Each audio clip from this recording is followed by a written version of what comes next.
on in there. Okay. This is the Rising Star Award for Director. Hey, Mr. Moxham, please. Congratulations. Congratulations. Thank you. This film. But first of all, to kind of couch the whole film in context, Hastings Street was a film that was born in 1962 by a guy named Larry Kent, who shot the footage, from what I understand, for a short film and never realized it, never actually saw it come to fruition. So I guess my first question that I had a burning curiosity about was, how did you ever discover him and this film, the stuff, the footage? Well, maybe Andrew can address it first, sure, yeah. the director. It's a good question. So basically, yeah, Larry shot a film in '62. One of his classmates at UBC had a Bolex camera, a 16mm camera. Of course, in Canada in 1962, nobody was making independent films. Just the cost alone of developing the film, I don't even think they could do it in the city. They had to send it to Seattle to get it done. So it's just something people didn't do. But if you ever met him or come across him, he's just a man he's 81 years old now, and he's unstoppable. He just has an incredible amount of energy and drive. So they decided to make this film. They didn't have any sound equipment, so they just shot it. Their plan was to dub in the sound later. And then they decided, well, it's going to cost us X amount of dollars to get this film finished. Why don't we just make a feature film now that we've kind of had a practice run? So they just went on, made his first feature called Bitter Ash, and then the film, the Hastings Street footage sat in the DOP's basement for 50 years. And one day they decided, hey, whatever happened to that? Maybe we should cut that together. So they got a grant, and they got the film developed and the negative, and they cut the film together, and they got some modern, sort of younger actors, because the actual actors who acted in the film were now 75 years old, so the voices wouldn't match. So that's how we kind of got involved with it. I did a voice in the film and got to know Larry really well, and we had a chance to work with Larry at the Vancouver Film School. So that 22-minute short kind of inspired us to write a feature film based on it, because it was such a cool story, and we wanted to see where this character of Charlie went after the first 20 minutes. So that's basically the story of the film. Mm-hmm. And this is not the Vancouver you see in postcards, obviously. No. When I think about having hung out a fair amount on being a poor student, hung out on Hastings Street quite a bit myself, not doing nefarious things like those folks were, but living in poverty. Is there something about the grittiness was Larry looking to capture that same kind of grittiness that is there now? Because I think about Hastings Street 1962, the picture would have been quite different than Vancouver's east side now. Yeah, it was different. In '62, it was more like a hub of activity. I mean, there was people in the actual movie. You can see some, someone gets. I think something happens. There's an ambulance that picks someone up, and there's people buying groceries and stuff too. It was a more middle class. It was a more middle class. It was, I don't know if you know Vancouver, but it was more like what Granville Street is now. It was kind of a hub of activity. So it's a lot different now than it was then. So we try to capture it the way it was now. I mean, we didn't want to go back and try to make a film that took place in '62. We wanted to make a film that we knew, the Hastings that we knew. So. Yeah, has Larry Kent seen the picture? I imagine that he has. So did he give you any revelatory comments after checking out the picture? Larry doesn't really give a whole lot of revelatory comments, but he's very supportive. He's kind of been a mentor for us all for about 10 years now, and he's nothing but supportive, and he's delivers tough love a lot, but he liked the film. He did, so we were happy. Okay.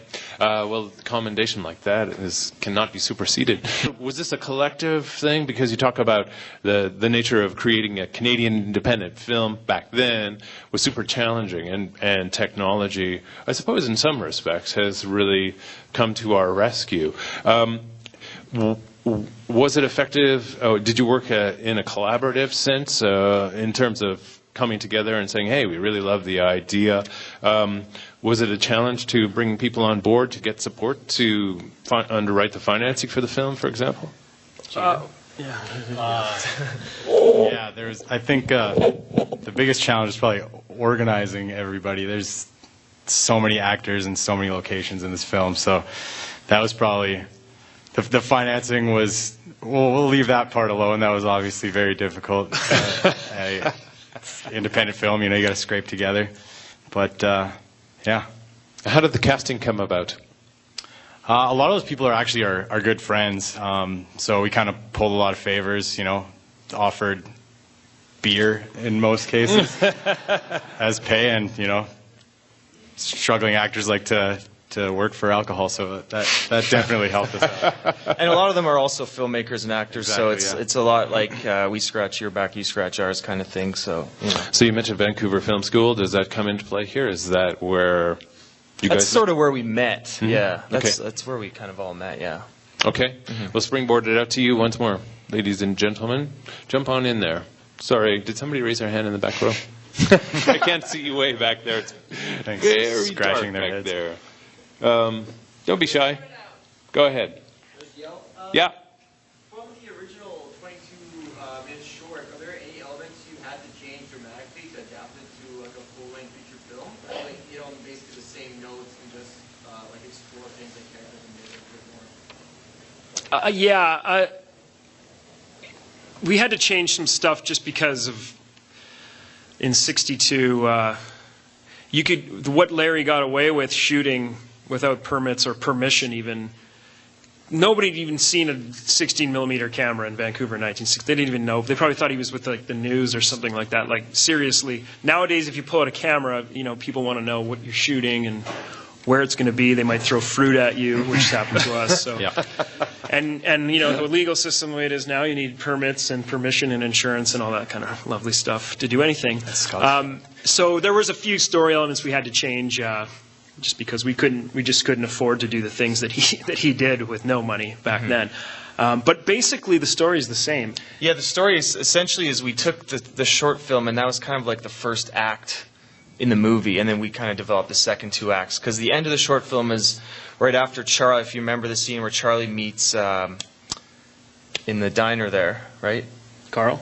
No, the girl. Sarah. Peggy. Peggy, yeah, he meets Peggy in the diner, and the movie kind of ends quite after that, right soon after that, the short film. So, when we were writing, we were kind of interested in seeing what would happen if Charlie went on for another two acts, and what would happen. So, And we wrote in the love story that really wasn't in the original short. Yeah. So, Other questions? Out to you for the filmmakers. While we have them here. Oh, right down there. Yeah. Talk about distribution now. You got it up on the screen. You've won an award at the very prestigious International Film Festival. Where will you take it now? Will it get TV? Will it get onto some screens? It's a good question. The only thing I'll say is we still have other festivals that are pending. So hopefully, we'll get to spread it around North America and the rest of the world, and we'll see where it goes. You never know, but.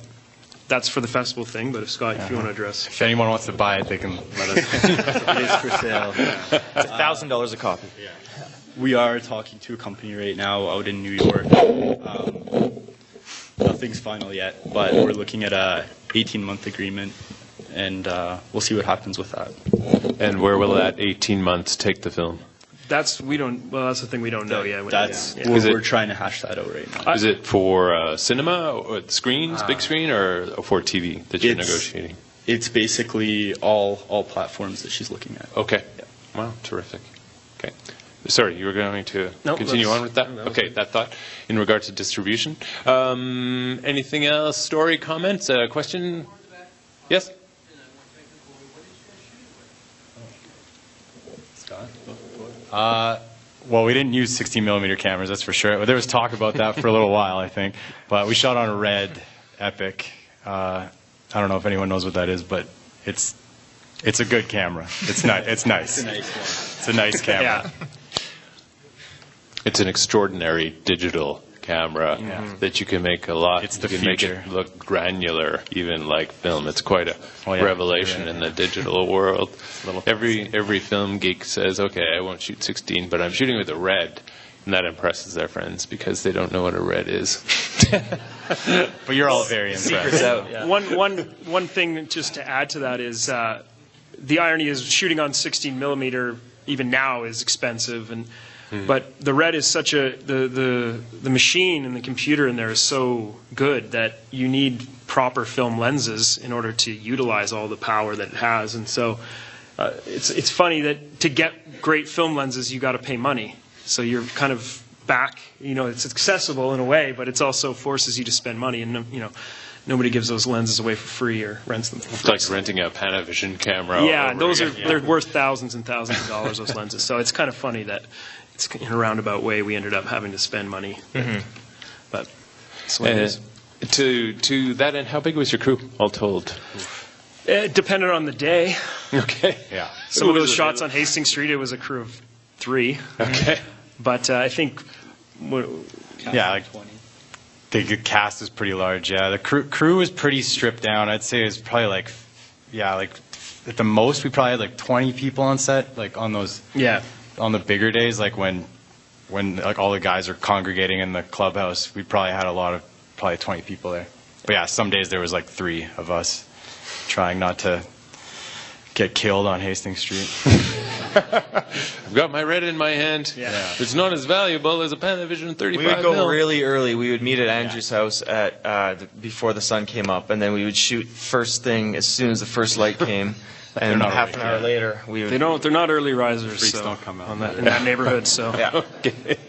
You shot on location. Yeah. Good for you. That's great. Other questions out there for the filmmakers? This is yes, over there.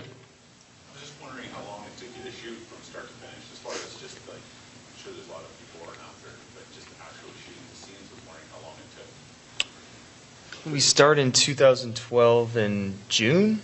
No, it was like August, and then we finished 2013. Yeah, we did, principal photography was 12 days in August, and then we had to do a couple of reshoots, and we added a scene. That actor wasn't available during the original shooting, so we had to shoot that later. So yeah, I mean, all told, it was probably about 20 days. So it's still pretty tight for an independent film, for any kind of film. So, yeah. And just because of the scheduling, we actually spread it out over the 2012 and 2013. Most of the actors were pretty good with the dialogue. I'm the kind of guy that if they want to make it their own, I'm okay with that, unless there's certain plot elements that need to come out. So there might have been a few more swears than I originally intended, but that kind of happens in these kind of films. So it was pretty close. Yep. There's a lot of swearing on the set of independent films anyway. Yeah. We're working on a budget. We got to get out of here. We started like no swearing, and then by like halfway through the shoot, we're like, just whatever, say whatever you want. We're all frustrated. We're tired. And on behalf of the festival, I'd like to wish the film every bit of success in the future, too. And speaking of future, what's next? I know you lived with the film for a long time. Are you still working this? You're going to work this film for a while yet, or? Yeah, we're going to work this one for a while. I mean, hopefully we get into someone's hands where they will sort of take over and sell it and do all that. We shot a movie with Larry in February. He directed it, so he shot a movie in February that's being finished, and then we're going to camera for a new feature in... 3 weeks. 2 weeks, yeah. So pretty soon. Yeah. So you're not going on any long holidays anytime soon? No. Such is the life of an independent filmmaker. Yeah. Well, congratulations again on mounting this wonderful effort. Cheers. Thank you. Hastings Street, everybody.